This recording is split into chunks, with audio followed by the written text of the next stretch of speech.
pemirsa, jumpa lagi dengannya. Saat ini saya berada di dalam percetakan mangrove dengan Bapak Ferry, ya pemilik mangrove percetakan ini.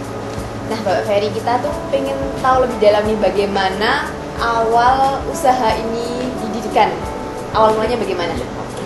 Ini idenya gini ya, ide untuk bikin usaha mangrove ini sebenarnya sangat simpel. Kita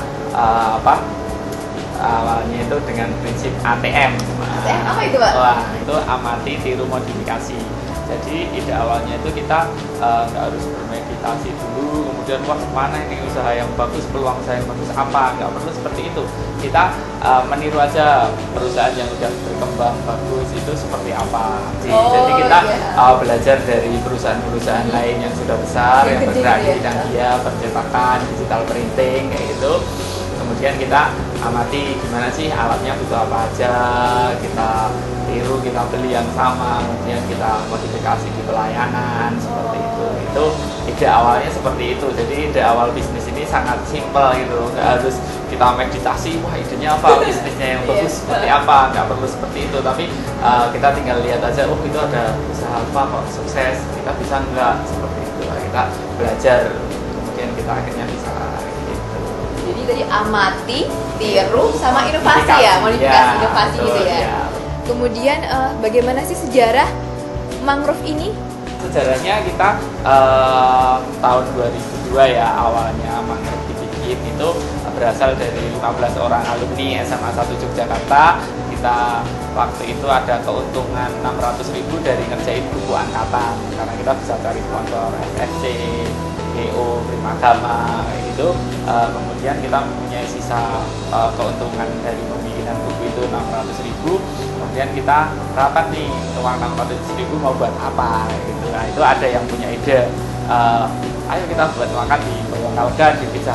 Tapi habis itu uangnya habis, kemudian kita nggak dapat manfaat di masa depan. Kemudian ada yang punya ide, kita bikin usaha aja dari uang itu. Nah, kemudian dari 600.000 itu rencananya mau kita bikin usaha, tapi kan kurang untuk beli alat-alat sablon dan lain-lain. Makanya kemudian kita waktu itu mengumpulkan dana lagi. Jadi 15 orang itu satu orang 60.000, kan 900.000 tambah 600.000 kan 1,5 juta. Itulah awal usaha mangrove pertama, modalnya 1,5 juta kayak gitu.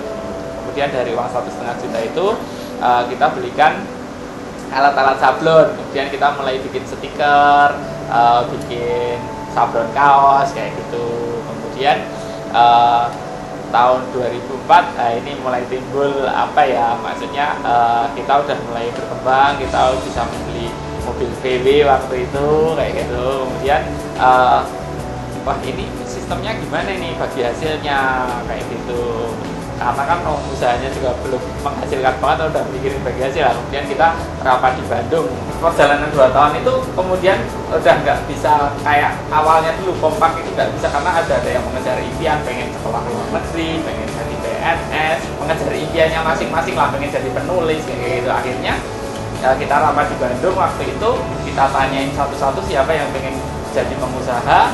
Ya akhirnya diputus dari mereka itu memutuskan yang menjadi pengusaha saya sama Pak Kiki namanya.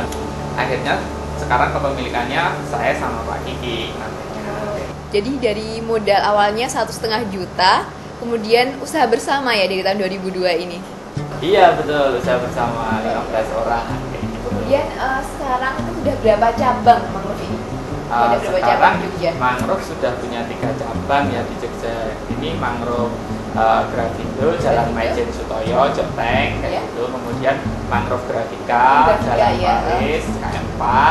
Kemudian kita ada yang baru aja dibuka sama Ustadz Yusuf Mansur itu kemarin di Gejayan. Langsung dibuka sama Mansur. Iya betul, mangrove Grafindo Gejayan. Jadi di Jogja ini udah ada 3 cabang gitu ya Pak ya? Iya betul, di Jogja ada 3 cabang. Kita coming soon ini Surabaya, Semarang, dan Jakarta kayak gitu. Mohon doanya. Ya, semoga. Menarik sekali tentu saja. Nah pemirsa, pasti pemirsa penasaran kan bagaimana usaha mangrove ini berjalan mulai dari proses percetakannya. Nah penasaran kan? Yuk kita ikuti segmen berikutnya.